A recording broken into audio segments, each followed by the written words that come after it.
Halo semua, perkenalkan nama saya Jovian dari kelas RPL 10. Di sini saya akan mengerjakan tugas remedial saya, dasar program kalian, kuis ketiga.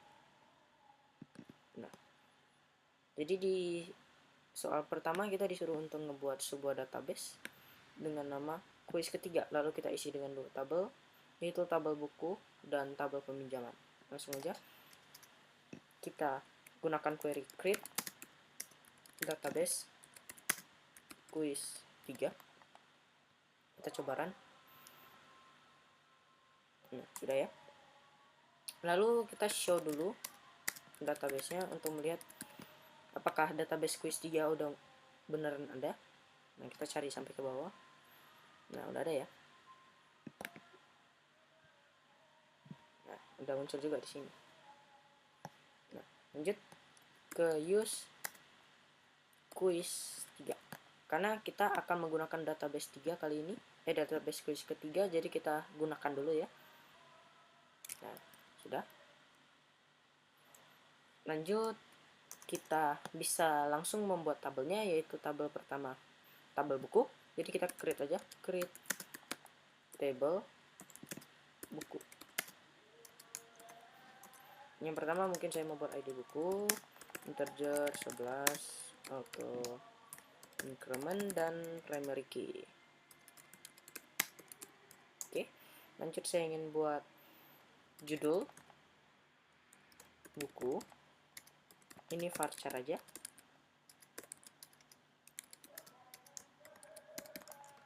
Oke, lanjut kita bakal buat juga ID kategori.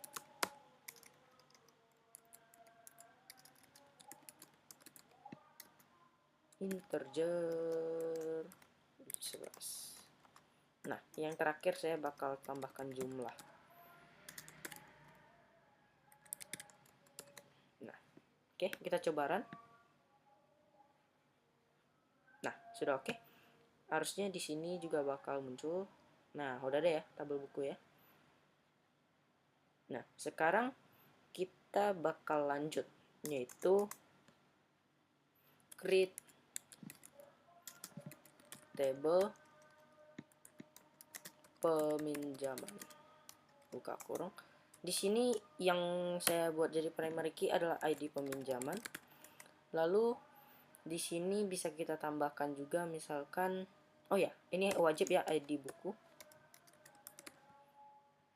Nah, ini ID peminjaman integer 11, auto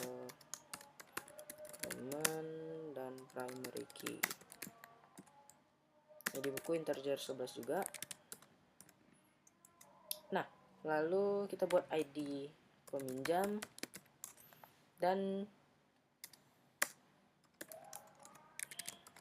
terakhir jumlahnya yang dipinjam. Kita buat integer 11 juga. Langsung kita coba run. Set. Oke, berhasil terbuat ya. Berarti harusnya di sini kalau kita refresh. Nah, sudah muncul ya. Oke, atau kita bisa gunakan shortcutnya juga, yaitu show tables.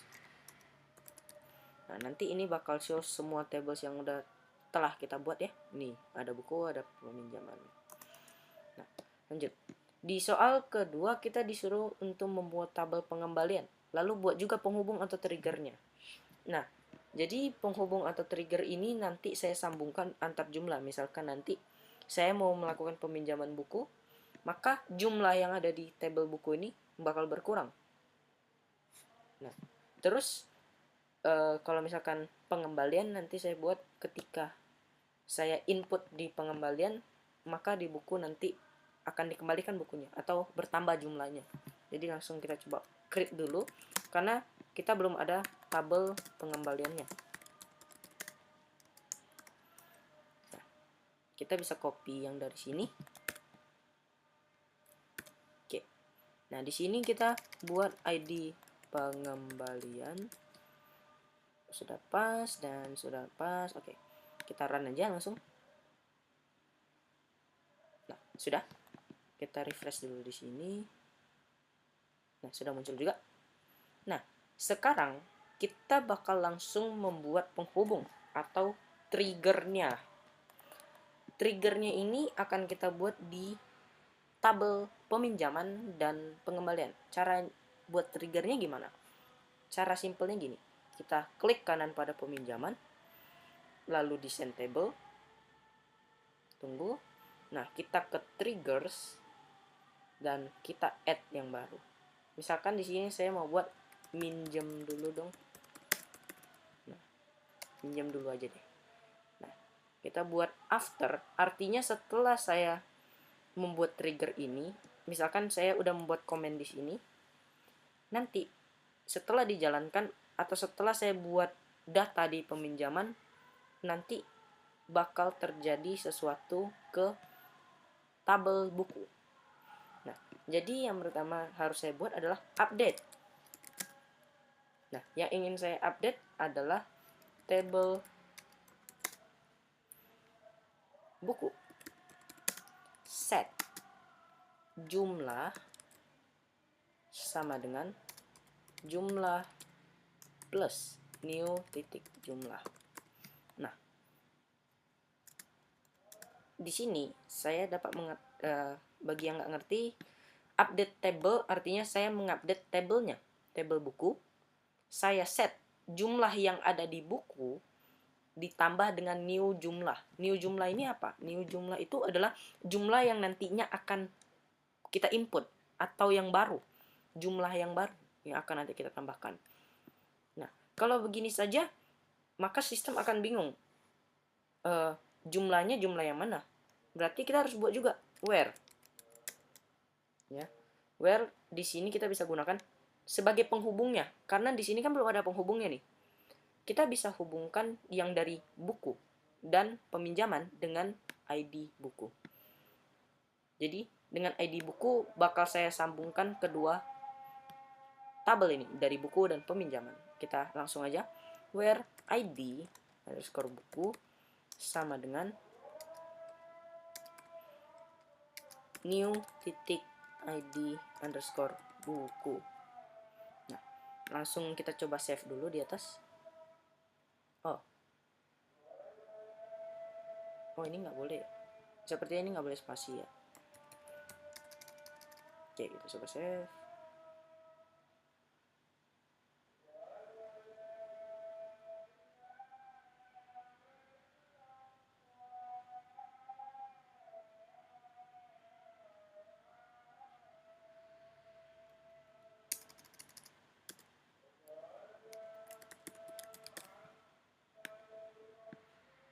Harusnya sih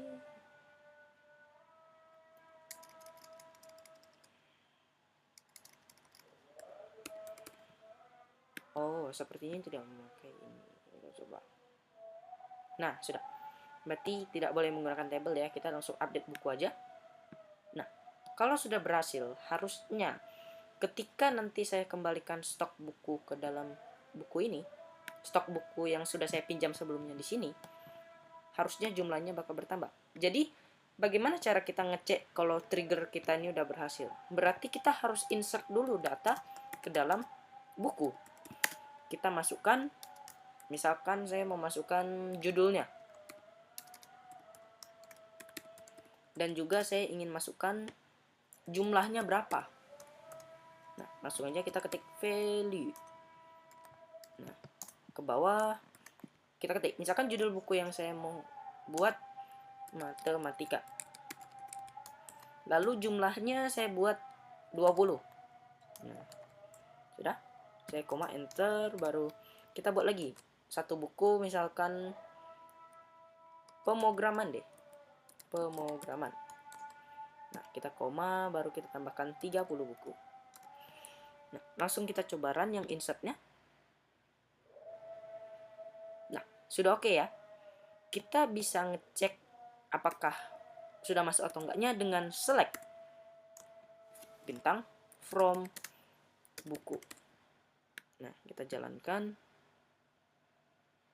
Nah, sudah muncul ya. Atau ada cara lainnya juga. Kita bisa langsung ke tabel buku. Ini yang ada di sebelah kiri ini. Langsung kita pencet 2 kali. Nah, langsung muncul ya di sini. Nah, Lanjut, kita kan mau ngecek nih, apakah ketika saya minjam ini bakal berkurang. Oh ya sorry, ini bukan tambah, ini kurang ya. Nah, apakah ini bakal berkurang ketika saya pinjam di buku sini? Nah, kita coba aja langsung. Misalkan saya mau insert di peminjaman. Saya insert di sini adalah ID peminjaman, tidak usah. Berarti kita langsung ID buku saja. Dan satu lagi jumlahnya yang kita ingin pinjam. Langsung kita ketik value, enter. Nah, misalkan saya ingin minjam ID buku yang keberapa, karena kan saya sambungin di sini ID buku. Nah, kita bisa cek di listnya. ID buku di sini kan saya gunakan auto increment dan primary key, jadi dia langsung keisi. Misalkan saya mau pinjam buku di sini matematika aja ya. Misalkan saya mau pinjam 5 buku. Nah, berarti saya masukkan 1, ID-nya 1, lalu jumlahnya 5. Kita tutup kurung, langsung kita run. Nah, sudah di sini. Berarti nanti di tabel yang ini akan langsung terdata. Kalau misalkan kita ada meminjam. Dan di sini jumlah ini bakal berkurang ketika kita refresh. Kita coba. Nah, berkurang kan? Berarti trigger di peminjaman sudah berhasil kita buat. Nah, sekarang kita bakal membuat triggernya di pengembalian. Berarti kita klik lagi, lalu kita desain, dan kita ke triggernya lagi. Nah, di sini saya bakal add kembali. Time-nya sama, after, dan kita insert. Nah, di sini saya langsung copy aja dari yang sebelumnya. Nah, di trigger yang ini kita copy. Bedanya apa? Ini kan kita mengembalikan. Artinya kita tambah. Nah, harusnya sudah bisa, kita save aja. Nah, sudah. Berarti ketika nanti saya melakukan pengembalian buku matematika ini, harusnya dia bakal bertambah jumlahnya di table buku. Kita coba aja langsung. Insert into pengembalian. Lalu di sini kita tetap masukkan ID buku. Karena yang kita sambungkan atau menjadikan triggernya adalah di ID bukunya. Dan juga jangan lupa kita masukkan jumlahnya. Lalu kita value kan. Misalkan saya mau balikkan buku tadi. Matematika ID-nya 1. Dan saya cuma mau balikin misalkan 3 deh. Nah, jadi saya masih pegang 2 kan. Nah, kita langsung run saja. Nah, sudah berhasil kan di sini kan. Kita coba ke tengok tabel pengembalian, harusnya nanti ada datanya. Nah, ID pengembalian, ID buku sama jumlahnya sudah muncul. Sekarang harusnya nanti di sini akan bertambah sebanyak 3, yaitu menjadi 18 ketika kita refresh. Kita coba. Nah, sudah berhasil ya. Nah, berarti untuk kali ini sudah cukup sampai di sini saja tentang trigger di dalam buku. Atau bisa ini kita sebagai perpustakaan ya. Oke, sekian dan terima kasih.